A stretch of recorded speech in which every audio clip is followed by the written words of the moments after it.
Well, here we are, another episode of Clean Breakthrough, brought to you by Greenville Transitions. And Cole, kick us off today. yeah, we got special guests today. Big special guest. We got Mr. Tyler Burgess of Greenville, South Carolina. He is not only a husband, not only a dad, not only a CEO, he's also a person in recovery. Hey! And also, I was doing the math. I was doing the math on this call. There's like 30 plus years of sobriety on this call. Yeah, What do you guys? I'll be 9 and on August 26th. Yeah, 9 years. So Tyler is married to Laura, is his Yes. wife, and he got 2 little girls, and he's the CEO of his family's company, Southeastern SE Retail, or Southeastern Products. Man, come on, man. I get confused. Y'all change it, branded, but they have been around for a long time, and they handle all the grocery store or retail decor 8 feet and up. That's right. That's right. Look at you. That's right. If you didn't know that there are places that specialize in the decor 8 feet and up. So yes. You go into next time you go into not Publix, or you go into a Food Lion, Whole Foods, 7-Eleven. Yeah, all places we do. Yeah. So they do a lot of obviously like working on the corporate side, like getting deals set up, but then there's a lot of like actual carpentry and then going in and actually installing everything. So Tyler oversees all that. And that's right. Yeah. But we're getting into hand clap. It took me the past 2.5 minutes to find that. Yeah, good job. Thanks. Hey, I love it. Yeah. So we have like a kind of like a loose format to work through today, and I will blow that up quickly. But yeah, go ahead. We'll have some segues, some tangents, rabbit holes. We'll do all that. We like awesome. But the good news is you don't remember much about being high, so we're not going to get into war stories too much. But we'll get into a little bit of it. Okay. So, and I'm actually kind of curious too, David and Lucas, if y'all have any like tidbits along the way with your story of like how maybe it was similar or different to Tyler's. Like I think it'd be cool to hear from that. But anyways, so first question. So how did you know you had a problem? Was that something that you knew, or was that something that other people pointed out? Okay, so that's a good question, and it's a little bit of both. There was a few times where I was sitting in a Target parking lot waiting for my dealer to show up, where I had these moments of clarity where it was like, am I going to be 50, 60 years old sitting in this Target parking lot waiting on a drug dealer to show up with my drugs? That's not a sustainable way of living. And then my drug dealer would show up in the drugs, and then I would forget all about the moment of clarity. That would go right out the window. But there was a few moments where I did have those moments of clarity. And then I knew I really had a problem when my family had a gambling intervention for me, because they thought I was gambling money away.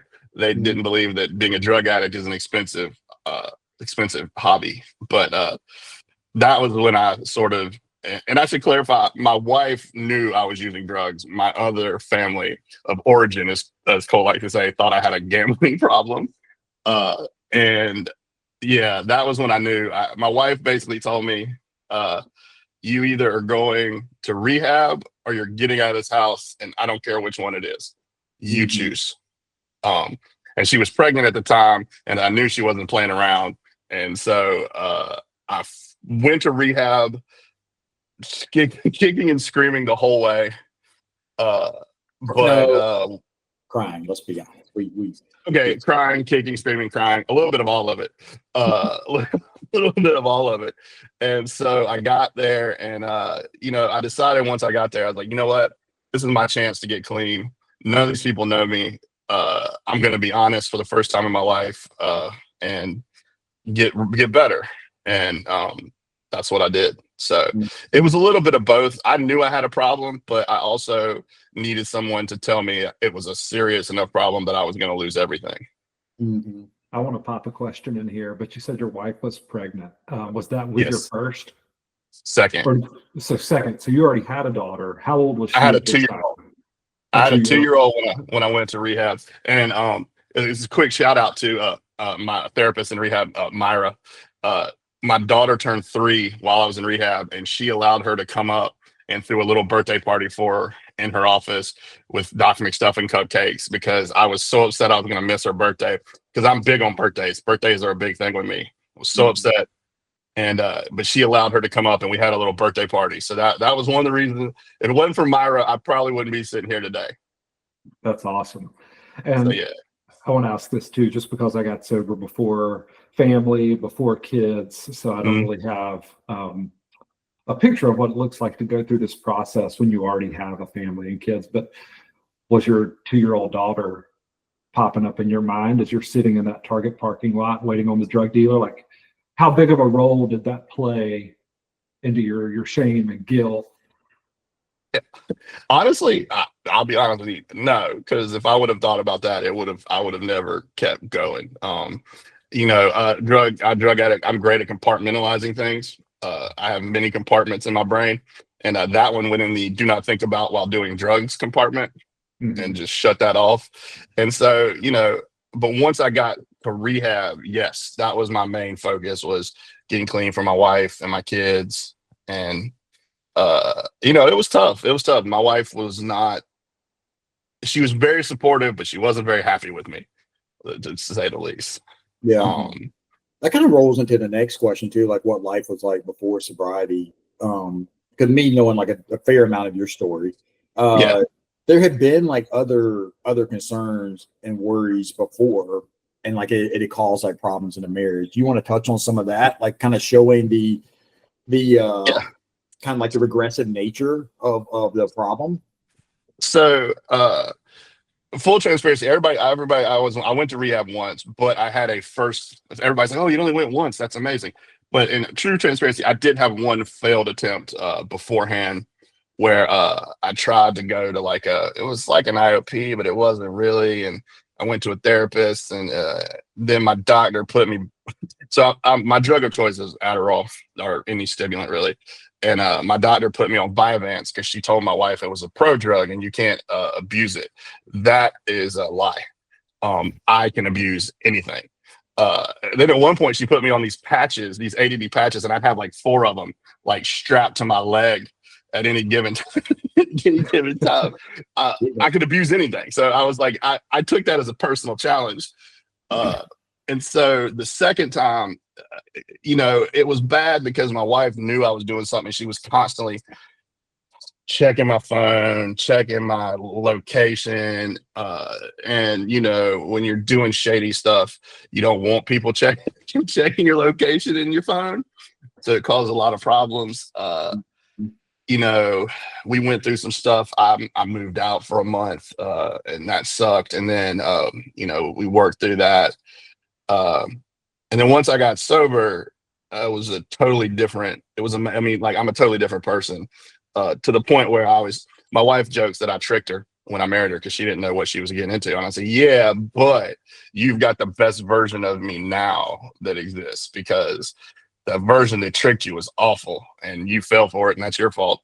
But now you've got a version of me that is the best it's ever been. And, so we actually talked about renewing our vows, because I was like, you didn't marry this Tyler, you married the old one. And I think we should redo it so that you could marry the real Tyler now. So, yeah. So it was tough. When you're doing drugs, the only thing you care about is getting high. It's you wake up, get high.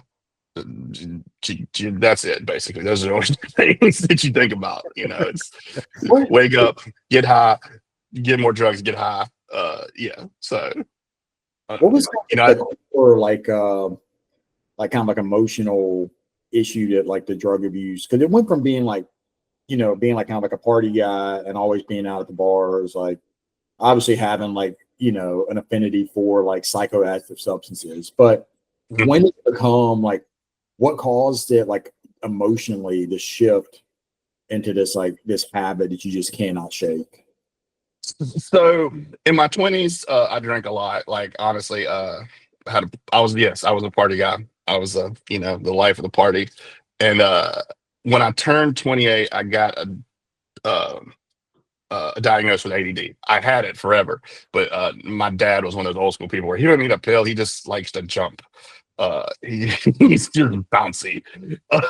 but so I got diagnosed at 28. They put me on Adderall, and I fell in love. Gave up everything else. I was like, "Oh, where have you been my entire life? You're amazing."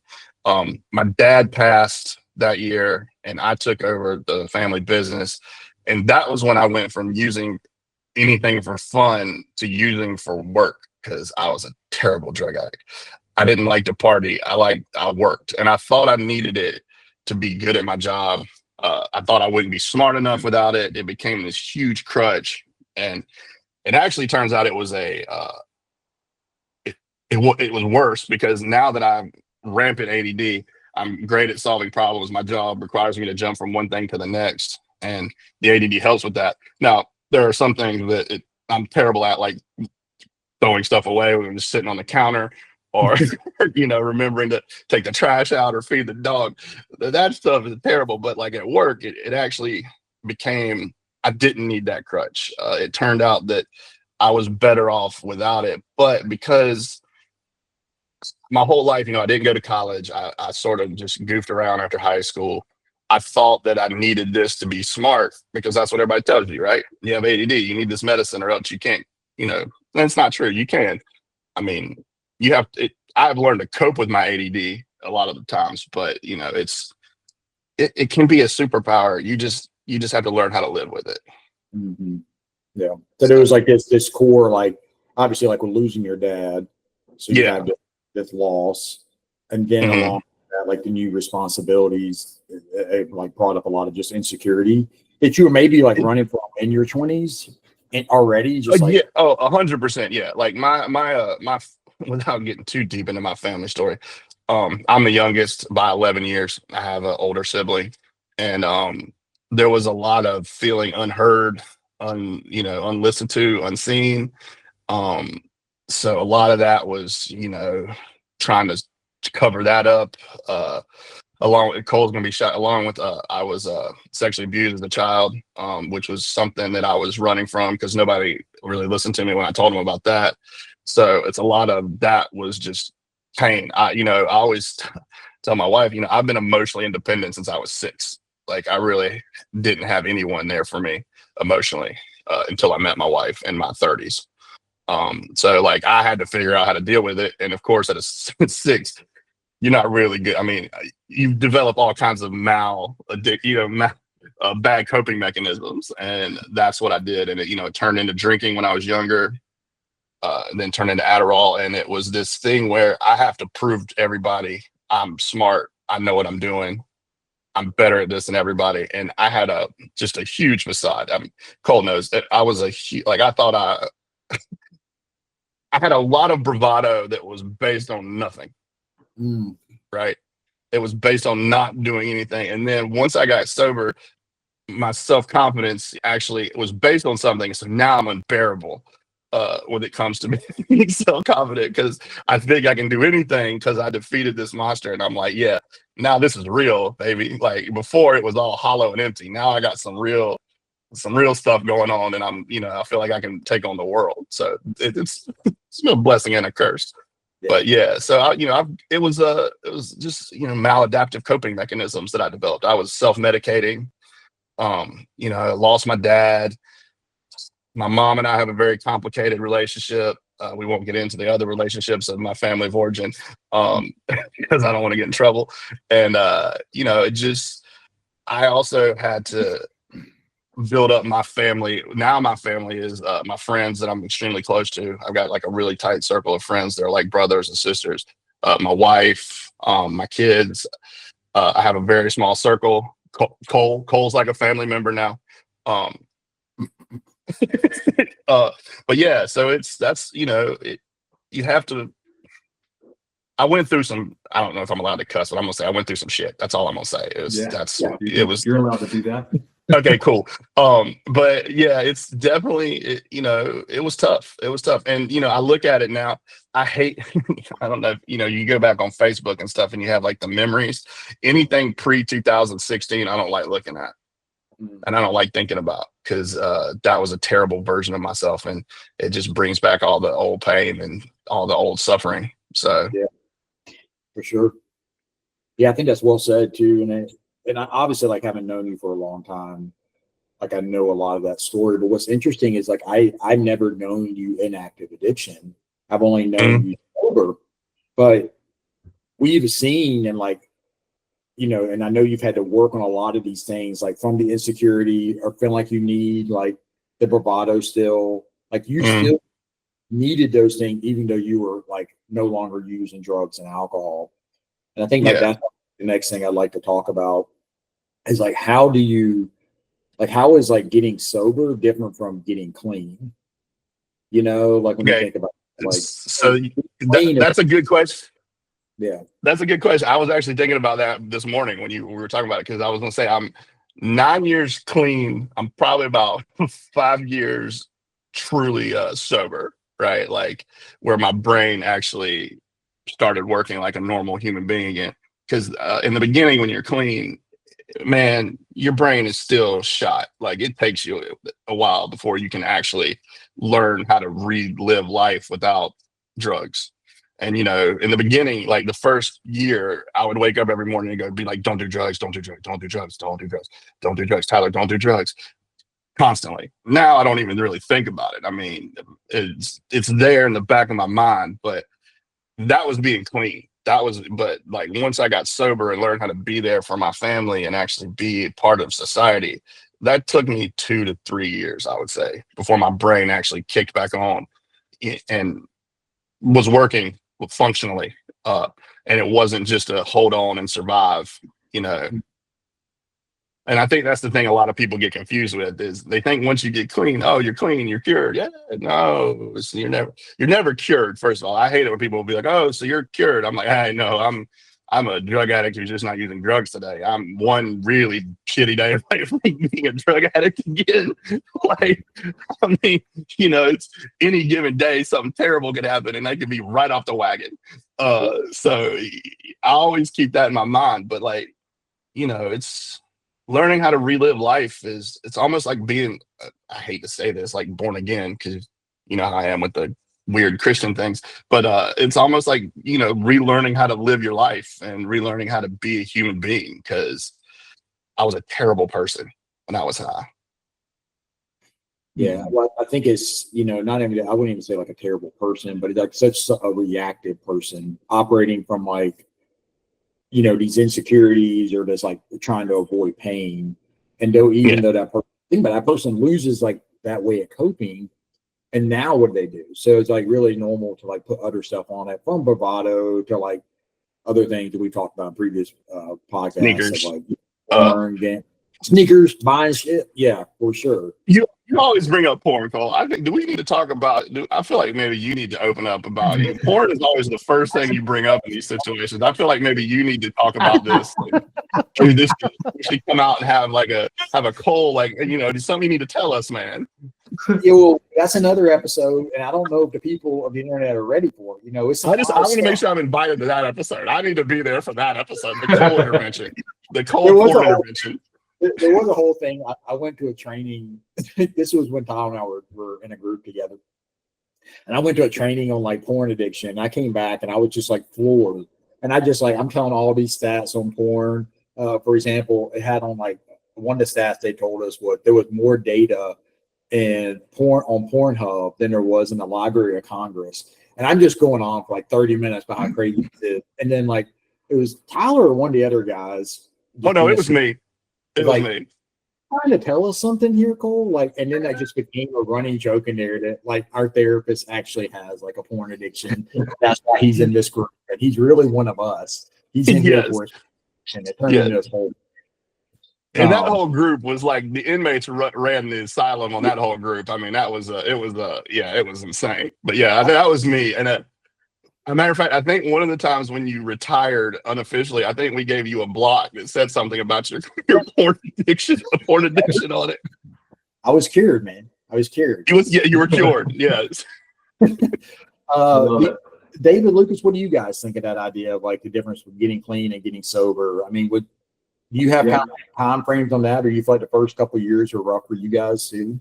Yeah, Lucas and I actually talked about this a couple of weeks ago, but instead of referring to it as clean versus sober, I kind of categorized those as kind of the same thing. So it was like clean versus being in recovery, or sober versus being in recovery. And the way I described it a couple of weeks ago was clean or sober to me is almost like a second story view, like you're on the second floor balcony looking down at the problem, and then a life of recovery is like that 40,000 foot view, like we're up in the airplane looking at the bigger picture, and changing the bigger picture, like making big lifetime, like physical, spiritual shifts that aren't only about the substance that we were abusing, but about our relationships, how we're treating people in our lives, how we're showing up at our work, how we're showing up, physically. So a lifestyle of recovery is a more involved thing to me, I guess. And then just being clean is like that white knuckle, like Tyler was saying, like, just don't do drugs, just don't do drugs, just don't do drugs. Yeah.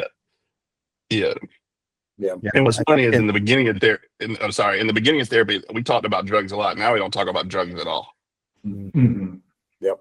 Yeah, I think in some recovery circles they call it emotional sobriety, and I feel like that's something that you kind of learn along the way.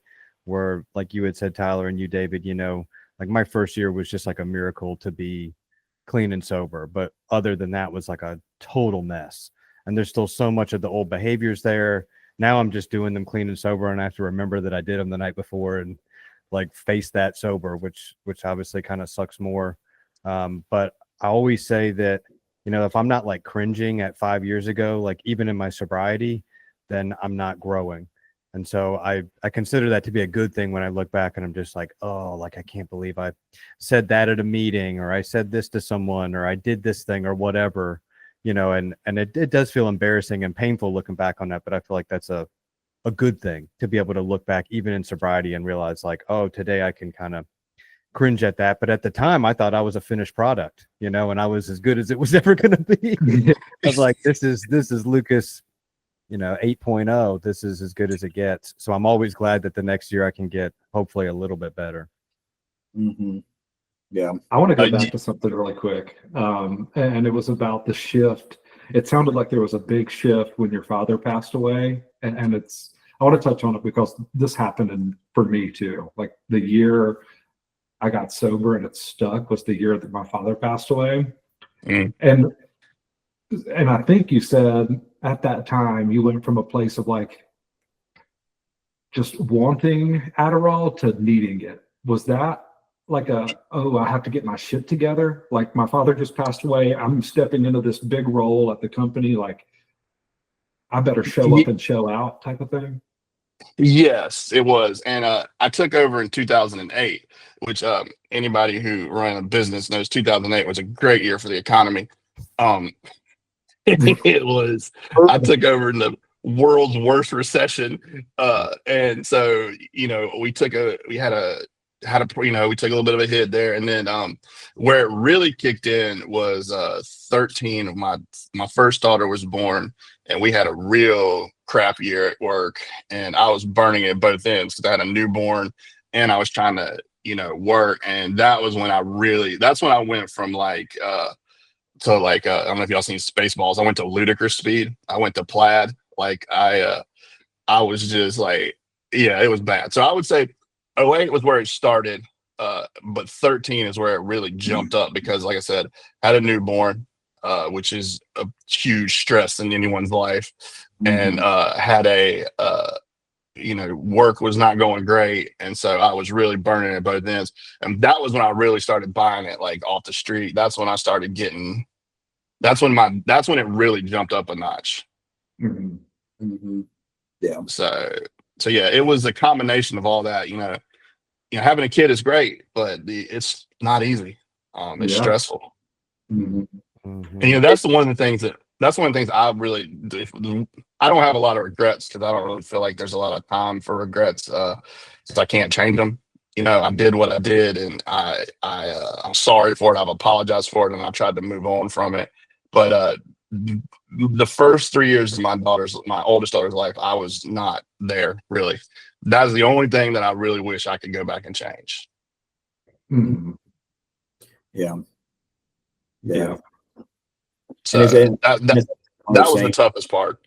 Yeah. Mhm. But it But was you answering my first question the way that you did, like you weren't even thinking about her in the Target parking lot, that just speaks to how strong that addictive personality, that addictive mindset can be of like, hey, I'm just going to put all of this other shit aside that is like super meaningful in my life. I'm going for Yeah. like what makes me feel good in the moment. My cure. Yeah. Oh yeah. Like I said, I mean, it use total lizard brain. Like you just completely eats away all the rational parts of your brain. And like I said, you get up in the morning before breathing is where's my next fix coming from? And I took a lot of Adderall. So I was constantly high. I mean, I'm talking about 3,500 milligrams for breakfast. Uh, I've had many doctors look at me and go, I don't know how you're not dead. And I'm like, yeah, good God. It's like Cole says, Burgesses were hard to kill. The only thing that'll be left after the apocalypse is cockroaches and Burgesses. Yeah. So, It was one of our friends, Solar, said that like there was a podcast he listened to, and it said that like addicts, particularly ones in recovery, are the ones that are most likely to survive the apocalypse because they're like, you know, resolve and resiliency, and just like will go get something that they can like channel that to like like they would actually survive the zombie apocalypse. But, oh yeah. I mean, so like I was taking so much of it, it was constantly having to get it. And like, you know, it takes so much away from it. Like I love traveling, like with my kid. Like I'm on vacation right now. I'm at the beach. But when I was using, traveling was not an option because I didn't have a plug wherever I was going. And you know, you would try to buy enough and save it, but I'm a drug addict, so saving it wasn't really an option. And so like the first night would be fine, and then the rest of the however long we were gone, I'd just be asleep. So you know, it's crazy how much your life changes like when you don't have to worry about where's my next fix coming from. Yeah. how would you guys? It's interesting. You can always identify these like little milestones that happened that led to the addiction. What I think is interesting, like what are the milestones that lead out of the addiction, like into sobriety? You know what I mean? I mean, you can talk about like, okay, there was like sexual abuse, feeling like emotionally alone, you know, feeling like this pressure and like loss of your father and this pressure of like running the business, pressure of being like the parent to a newborn, being a husband, and it's just boom, boom, boom, taking you down to this like place of like just compulsive addiction. What would you identify as some like the milestones that lead out of that, like truly into like this emotional sobriety that we're talking about? Let's see. So to start out with, because I'm a hugely petty person, it was to prove people wrong. There were some people who weren't necessarily had my best interest in heart and were trying to sending me to rehab was more of a get me out of the way than try to make me get clean. So I operate well with a chip on my shoulder. So I carried that chip with me. So that was what started it. That was like, oh yeah, look, I'm getting sober. I'll never forget. I was sitting in rehab, and you know they tell you the stats. Only 1 out of 3 of y'all will stay clean. And I remember sitting next to these 2 other dudes and looking at them and going, "Sorry guys, because it ain't gonna be me." So I guess you two are gonna be the ones who aren't gonna make it because I'm staying clean. I'm sorry. You should have picked a different group. But, you know, and then it was like, yeah, it was you know, both my daughters are cheerleaders, competitive cheerleaders. And you know, it's like going to watch them cheer and being there, being present in their lives. And me and my wife's relationship, you know, has been great. And you know, it's like it's the milestones, it's kind of like, I don't know, it's like in sports, you remember all your bad beats, but the wins you don't remember quite as well. That's interesting. And so it's like I have them, I know what they are, but those aren't what I mean, the losses are what I remember most because those are the ones that hurt the most. The good things are great, but the hurt leaves a much bigger scar, if you will. That's interesting.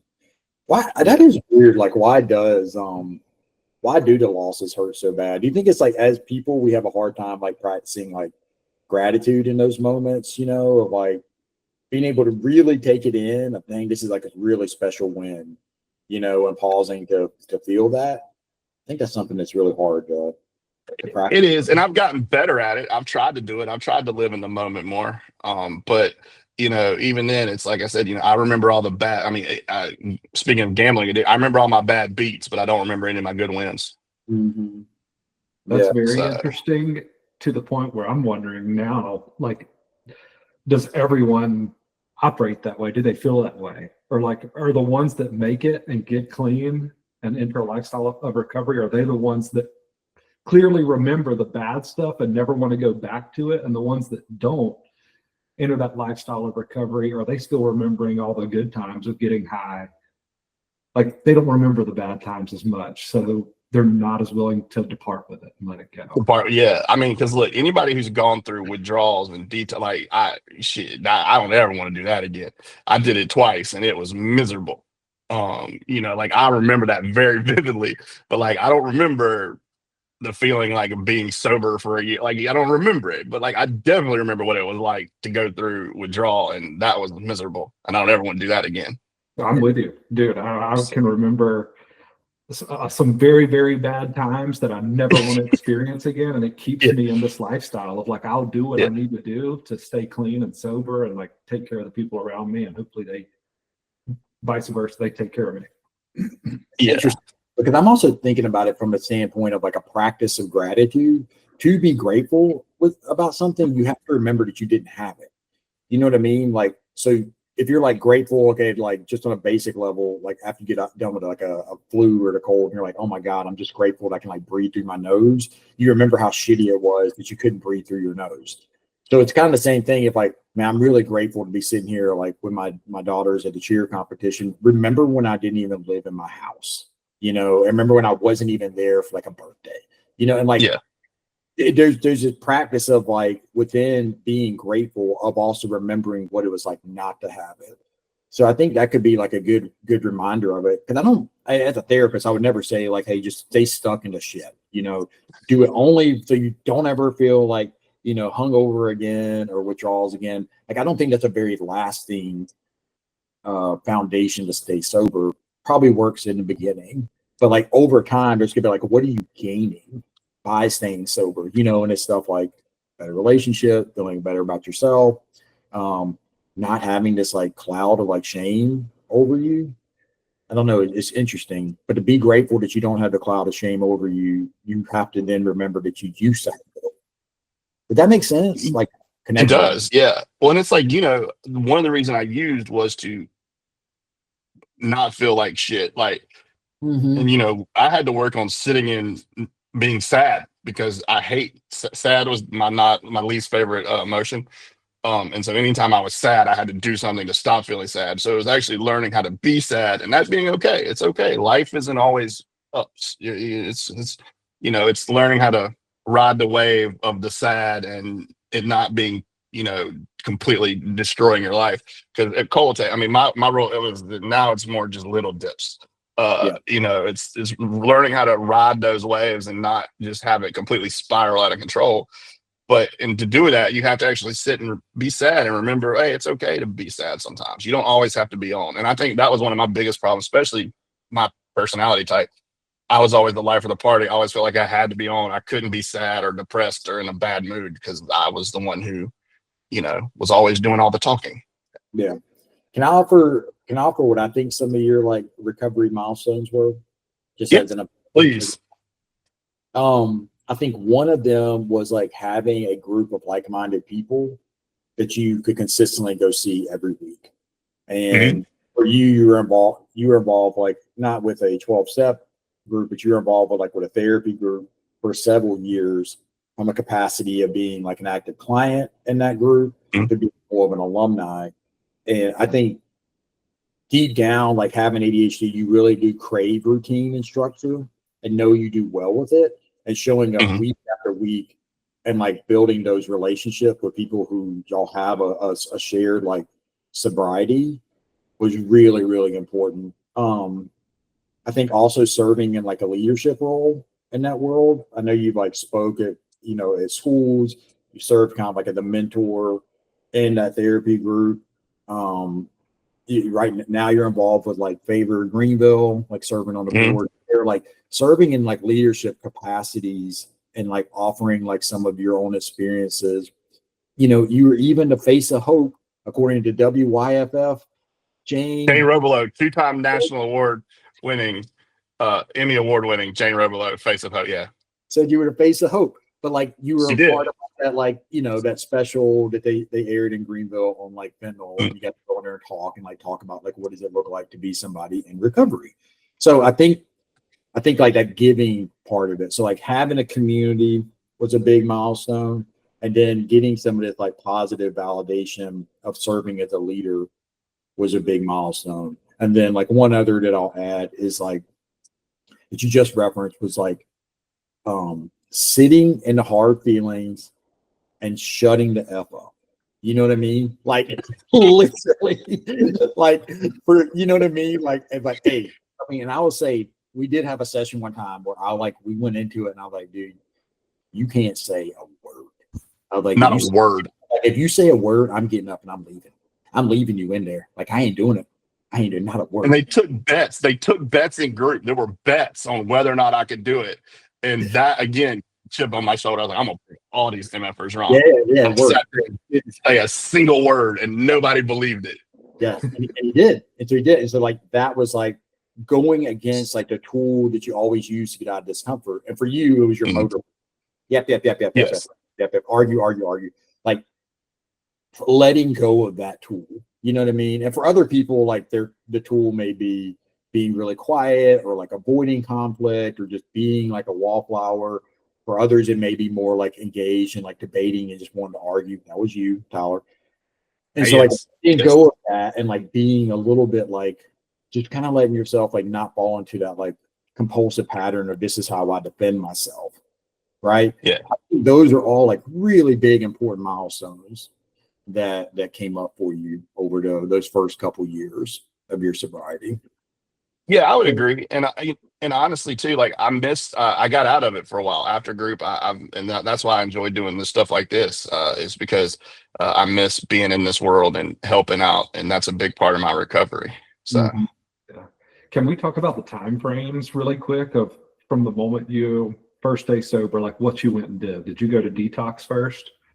And how many days? No, how many days?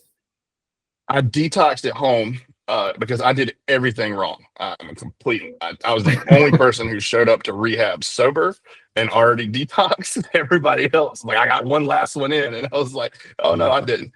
So that's interesting. How many days did you detox at home, and how did you do that? For a week, and it was miserable, and it was awful, and I don't remember. I was exhausted, but I couldn't sleep. Handcuff you to the bed? Well, I couldn't get out of the bed because I mean, coming off of amphetamines, like I literally just laid there, but I couldn't sleep, and I couldn't stay awake, and I couldn't eat, but I was throwing up. Like it was miserable. And so I basically stayed in the bed for a week. So they had my intervention, the gambling intervention, and they didn't tell my wife about it because she was pregnant and they didn't want to upset her. But had they had called her, she would have been like, he's not gambling, he's using drugs, idiots. And so once she found out, she went and got my stash out of the truck, flushed it. I was very upset because I'd just gotten it. I was like, she was like, you, like I said, going to rehab or getting your ass out of here. I don't care which one you choose, pick it. So I remember trying to negotiate my way out of like doing less days in rehab. I was like, well, I can do it I'm smart. I can do it in 15. I don't need 30, whatever I could say. And so the first week basically was them telling me you're going to rehab. And I was like, I'm fine. I'm detoxing. I'll be fine. And they were like, no. So then they sent me to Black Bear in Georgia, which is you can see the, hold on, where's the bear? There it is, the bear tattoo. So I went to Black Bear for 29 days. I did get out a day early because I was going to get out early somehow. Boo! I went to Black Bear for 30 days. They set me up with a therapist who I don't remember what her name was, but me and Laura went and sat there for an hour and a half, and we were both looking at the clock, and we walked out and we were like, we're never going back here again. That was completely and totally awful. Nothing she said that was helpful. So we left. And honestly, I started after that. I got into IOP at Hope for Families. And the reason I found him was I could make appointments online, and I don't like talking to people on the phone. And so when I Googled it and saw that, I was like, yeah, bet this is where I'm going. Just simply for the convenience. Went there, met Cole, and I was actually mad because there was a female therapist who I was like, why couldn't I get her? Because I could manipulate. She's kind of cute. But yeah, no, she ended up with my wife, and I ended up with Cole, who yeah, right, who won me over because he was playing with a little R2D2 figure, and I compare that to our Goodwill Hunting. It's an old reference, Goodwill Hunting moment where they break through with Robin Williams, and we started talking about Star Wars, and then I told him he was gonna have to yell at me a lot, and he was like, I'm not comfortable doing that. I said, well, get comfortable, buddy, because that's what you're gonna have to do. And then we had some knockdown drag out fights, and I was there for about 2 years probably. Yeah, I was supposed to graduate, and I didn't. How long did you do the IOP? Yeah, Cole, how long did I do it? Because I was supposed to graduate and I didn't, because care from Black Bear and IOP, and this was like 2 or 3 meetings a week, but this was like to give the structure. He was supposed to be through with it, I want to say in 3 months. Turns out Tyler then wasn't practicing all honesty. He didn't have a relapse, but he was not practicing honesty with his spending and like not telling the group. And we believed there, and as we all do, well, now we believe like you got to practice principles in all the areas of your life. So Tyler came in, him and I had a knockdown drag out. I'm like, dude, you ain't graduating until like you're going to have to do a little more time in this group because you're not being honest. And then that led to him having a complete fit, just F this is terrible, blah, blah, blah. I can't do this. I left that day on Friday. I left his office on that Friday. I was determined I was never going to see his ass again. I was finished. I was done. Done. Never come back. And then I went home, and it was right before it was 2017. My daughter was born in March that year, but South Carolina, I'm a big Gamecock fan. It was tattoos, Gamecocks on the arm. They were in the NCAA tournament, and they played Duke in Greenville. And I went to that game, and it was an amazing game. I went with my friend. And all of a sudden, I remembered why I loved basketball, because I had lost that. And I spent the weekend watching basketball, going to that game, hanging out with my family. I think I even made I like hip hop music. I made a Kanye West playlist, because that was where Kanye was problematic. This was 17 Kanye when he was on the Mets. This is before now, where he's a little more problematic. But and I remember just being like, okay, like he's right. And that's one of the few, I hate saying this because he gets his ego blown up, because he was right. I wasn't ready. And that was sort of when I refocused and was like, you know what? I'm going to do it. I'm going to do it right. And I went back with hat in hand, and I don't know that I apologized, but I was like, all right, I got to get my shit together if I'm going to do this. And I think I was there another 3 months, and then I graduated. But then I stuck around as an alumni for a while. And then a couple years. Yeah. And then just that kind of fell apart for many reasons. And I ended up, staying with Cole. I go to Cole once a week, 8:30 on, I'm not gonna say the day because I don't want people showing up. I made the mistake of saying that on WYFF, and then I was like, I had to change my appointment. I was like, I don't want people showing up trying to get autographs from the Face of Hope. Taking your spot. I don't need the paparazzi showing up. But once a week, every week, unless something happens, something comes up. But I'm in therapy once a week, and I've been doing that for, like I said, almost 9 years now. Yeah. And look, my story, it worked for me, but everybody's different. I have friends that do AA and NA, and that just wasn't for me. I'm not a big rule follower, and it's like too many rules. And I think there's some good principles there, but I talk too much. I'm awful in meetings, because that was the one thing I loved about group, because there's a lot of crosstalk and you can say whatever you wanted, and it was like the Wild West. There's too much structure in an AA meeting, and it's not my speed. So yeah, there was definitely some fortunate, turns of event, like that group. Obviously, it had a lot to do with, that group was there as a tool for people, had been there before you got there. it spoke to you and it was like a tool that you Mhm. were willing to use and like worked really well for you. You know, the unfortunate reality is like most people don't have access to like a therapy group that's just like being kind of run like that. Like that's not like a super normal thing. That's Mhm. why we love like 12 steps and like AA and NA because it is like it's available across the world like free of charge, you know. And Tyler and I have like, you know, we know people, obviously, you know, there are people, you know, David and Lucas like had a lot of experience with AA. We all know a lot of people who have like found like a lot of connection in that, you know.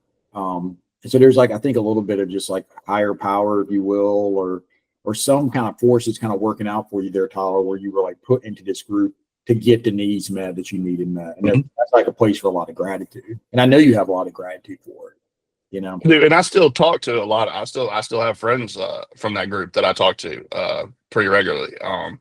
And you know, it was good for me. Like I mean, and you know, one of the things I'll never forget, I think it was my first group, and they asked me why I was there, and I said because of this, because the process group when I was in rehab was my favorite part of rehab, because I just enjoyed being in there with the guys and talking, you know, and it just that was my favorite part, and also I don't like that. Like I have an office that I share with 3 other people. Like I don't like being by myself because that's when bad things happen. Because that's when my brain starts talking and saying, "Hey, man, why don't you do this?" And I'm like, "Oh no, I need somebody to drown that out."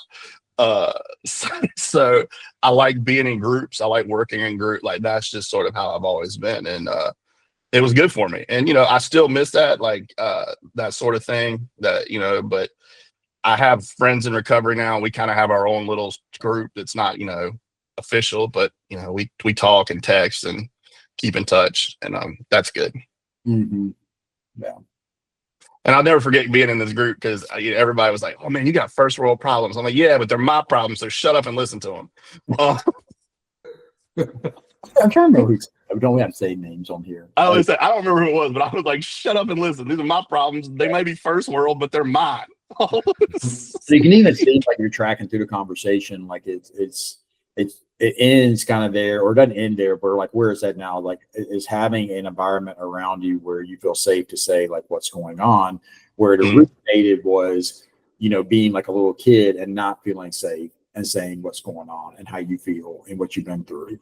So in Yeah. like sobriety, recovery, whatever you guys want to, you know, call it, you have found like a place where people will actually listen and be there and you feel that connection, you know. Yeah, I do. I mean, you know, and like I said, I've got some great friends from it, and it's been great. I mean, you know, I like I said, I enjoy going to talk to, you know, I go talk to high schools with kids. It's harder. I feel like I do better with the older generations because I just it's tough, and you know, I've lost friends and I've lost people I knew that were kids, and that's really hard. And I feel like you know, I got sober when I was 36, I believe. And I always tell younger kids, man, y'all have the hardest job because I lived my life. I had my fun. I retired. Like I put in a good run of work there, you know, and it's hard and it's hard to get to them. And a lot of times, you know, I'm the old guy. They don't want to listen to me.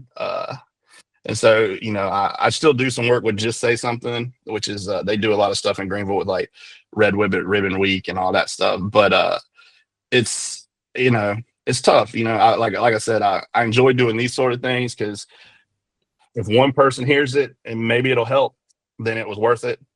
You know, that's, you know, it's tough. It's tough because you just don't ever know. Yeah, for sure. That was the other reason why I sort of felt like because it was a lot of young people, and I'm like, I don't understand what you guys are doing. I'm like, you're drinking Benadryl and air dust. I was like, what is the matter with you people? I was like, you children have problems. I was like, I'm leaving. I was like, I'm getting out of here. Yeah, but you were able to be like a leader and a mentor for a long time, and there was I was, and you know, in rehab, I became a mentor when I was there. Like that's sort of how I you know, somehow you put me in a room full of people, I end up being in charge. just yapping. I don't shut up long enough for anybody else to be in charge. It makes it easy as a group therapist. They're like, all right, here we go. We're gonna just Tyler, kick us off. Yeah, Cole, yeah. Every time I'd be like, "Is nobody wants to check in?" I'm like, "Hell, I'll check in." You're like, "I got stuff to say." This is like, "Yeah, Cole, you can leave. You don't even need to be here for this. I got this one." I was tempted, but it was too entertaining to do it. Yeah. What other questions you guys have? You got any other questions, Dave? Lucas? Lucas, you got anything? Yeah, I don't think I have any other questions, but I mean, one just thought that I had was kind of those like universal principles of recovery, whether you're in 12-step or a therapy group or whatever, you know, like a big one being connection and some kind of community, another one having that kind of support from like a therapist or a sponsor or whatever it may be, and then looking at that like structure of your life to change kind of more than just the drugs and alcohol, like the bigger picture, that like emotional sobriety, whether people call it that or call it, you know, whatever. I feel like those are some of those like super universal things. No matter what route you go in recovery, I feel like people who are successful in recovery always have those. Mm-hmm. Mm-hmm. Yeah, it's interesting that like constant like learning process and growing, and so then that can lead to looking back at the pictures and like cringing or even looking at it with like some, you know, acceptance, but just like, man, I've learned a lot since then, you know. And I know that through your story, Tyler, like there are things that come up today that you handle a much different way than you would have like 5 years ago. Even though you were sober 5 years ago, you handle it in a lot different way now. And I think that's one of the cool things about being somebody who works with people who are in recovery is you see the changes over time, and you realize that like person who's 1 year sober, that doesn't mean that's going to be who they are for the rest of their life. They're constantly growing and evolving. And that's really cool. No, I explain to it like this is like 1 year sober, I was like an exposed nerve, right? Anything that touched it, I was loud, like because I had nothing to numb it. So I would just had no control over my emotions. Anything that upset me, I was gonna let the whole world know. I was gonna yell, and then after time, I learned how to dull the pain and through healthy ways, and not just getting high. Mm-hmm. Yeah, so I turned the volume from 11 down to 3 or 5. Let's be honest, I've never been a 3. 7 or 8. Let's say 7. 7 or 8, but it's not 11 anymore, which is a Spinal Tap reference, which is another old ass reference that I just made. Nah, that's a good one. Yeah. So it's like, now I'm the old guy. Like I felt like I used to be sort of the young guy. Now I'm the old guy in the room. So but I got a lot of wisdom. I try to impart on people, and I don't think people realize when you're a drug addict, we've all probably outlived our years. I know I have. Like I've lived way beyond my 45 years. I've seen and been through a lot, and it ages you, but it makes you a better person. I think now I'm the best version of myself. And I was on another podcast, and the guy asked if I could go back. This is a question that's stuck with me since. If you could go back and tell the younger version of yourself something to not become a drug addict, what would you say? And I was like, I wouldn't. As weird as that sounds, because I had to go through that stuff to become who I am, and the version of myself I am now I like. And I went through some stuff, and if I could go back, I would tell the younger version, man, you're gonna go through some shit, but it'll be all right. But honestly, I wouldn't change it, because I wouldn't be who I am today. And that's a tough question, like, to try to think about. So yeah, gave you a lot of purpose. Yeah. Well, dude, we don't want to keep you from the beach too long. I know you're on vacation. That's right. Yeah. Hey, I can go into the pool, man. Yeah. I certainly appreciate you taking the time to just come on here and chat with us and share some of your story. You have to be super vulnerable to do that. For sure. But I guess one last thing as we're wrapping this thing up is, if there were anyone else out there who's right there on the verge, they're thinking that they have a little bit of a problem, but they're so scared of committing to changing their lifestyle, entering a lifestyle of recovery or sobriety, what would you tell that person? It's worth it. It's worth it. You're worth it. your life can be so much better. I know you think, well, I'm going to give up all these things, man. All that stuff is, you're better on the other side. My life is so much better. I used to think I was funny. Turns out when I was high, I wasn't funny. And that my wife actually told me, she said, I know you're not using because you make me laugh now. And I mean, your life can be so much more fulfilling. Like, you don't have to rely on this thing that just, eats your brain away. And, you think you're your best version of yourself, but you're not. So it's worth it. You're worth it. The life is worth it. Your life is so much better. I wouldn't change my life right now if I could. I wouldn't trade places with anybody except for maybe Cole. I'd trade places with Cole, but I wouldn't trade places with anybody else. Awesome, dude. Well, I really appreciate it. Yeah. No problem, man. I enjoyed it. Yeah, really appreciate you taking time. Go enjoy that cabana. I'm sure your girl down there with gonna have the palm leaf. Oh yeah, and all that stuff. You'll have your little like Fanta drink. You'll be good to go. Hey, Fanta. strawberry fans. All right. All right.